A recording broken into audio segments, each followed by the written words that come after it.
दूसरी बड़ी खबर का रुख कर लेते हैं। आपकी टीवी स्क्रीन पर देखिए, एक लिस्ट तो आ चुकी है पहली आरएलडी और एसपी की, अब दूसरी लिस्ट जारी की है। एसपी और आरएलडी की दूसरी लिस्ट भी आ गई है। 2 सीटों पर एसपी आरएलडी ने उम्मीदवार घोषित कर दिए हैं।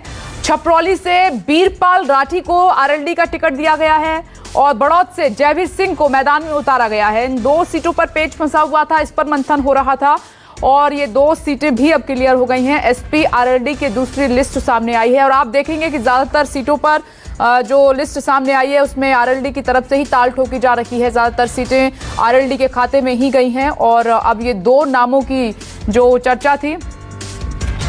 और मानस इस वक्त हमारे साथ जुड़ गए, इस खबर पर लगातार अपनी नजर बनाए हुए हैं। मानस, क्या इन 2 नामों पर पेंच फंस रहा था?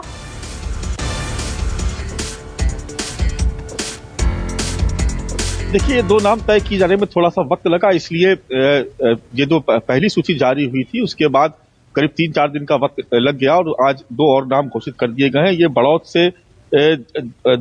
सीट से जयवीर सिंह तोमर, ये एक बड़े नेता माने जाते हैं और राष्ट्रीय लोकदल के बहुत पुराने नेता हैं। उसके अलावा एक छपरौली सीट से बीरपाल राठी, 2 लोगों को उम्मीदवार बनाया गया। अब इसके बाद जो कुल अब तक 38 उम्मीदवार घोषित किए जा चुके हैं पहले और दूसरे फेज के चुनाव के लिए, जिसमें 28 सीटें करीब उसके खाते में गई हैं आरएलडी के खाते में और 10 सीटें समाजवादी पार्टी के खाते में गई है। यानी आरएलडी को जो सीटें दी जा रही हैं वहां पश्चिमी उत्तर प्रदेश में वो ज्यादा है बनस्पत, अगर हम देखें तुलना करें समाजवादी पार्टी के मुकाबले, तो समाजवादी पार्टी को सीटें यहाँ पर कम है, लेकिन दोनों ही के साझा उम्मीदवार हैं और बाकायदा आप देख रहे हैं कि पश्चिमी उत्तर प्रदेश में जितनी भी सूची जारी की जा रही, तो जिस पोस्टर के तहत वो सीटें जारी की जा रही है उसमें आप देखेंगे कि जयंत चौधरी और अखिलेश यादव दोनों एक दूसरे का हाथ पकड़े हुए और विजयी मुद्रा में नजर आ रहे हैं।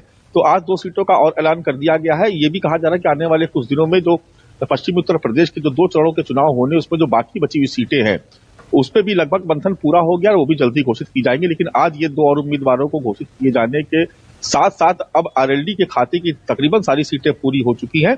कुछ 1-2 सीटों का और आगे भी अभी अनाउंसमेंट हो सकता है और कैराना की सीट पर भी अभी मंथन चल रहा है, क्योंकि सभी जानते हैं कि नाहिद हसन को गिरफ्तार किया जा चुका है, इसकी चर्चा चल रही थी कि उनकी बहन को टिकट दिया जाएगा, लेकिन अभी उस पर बात नहीं बन पाई है। अभी फिलहाल आज की तस्वीर ये है कि 2 सीटों पर समाजवादी पार्टी और राष्ट्रीय लोकदल के गठबंधन ने 2 सीटों पर अपने उम्मीदवार और उतार दिए। मानस, आप नजर बनाए रखिएगा। नमस्कार, मैं हूं मानक गुप्ता। अगर आपको हमारा ये वीडियो पसंद आया हो तो इसे लाइक और शेयर जरूर करें और हाँ, हमें सब्सक्राइब और फॉलो करना ना भूलें ताकि आप देश और दुनिया की कोई खबर मिस ना करें। तो जुड़े रहिए हमारे साथ और देखते रहिए न्यूज़ 24।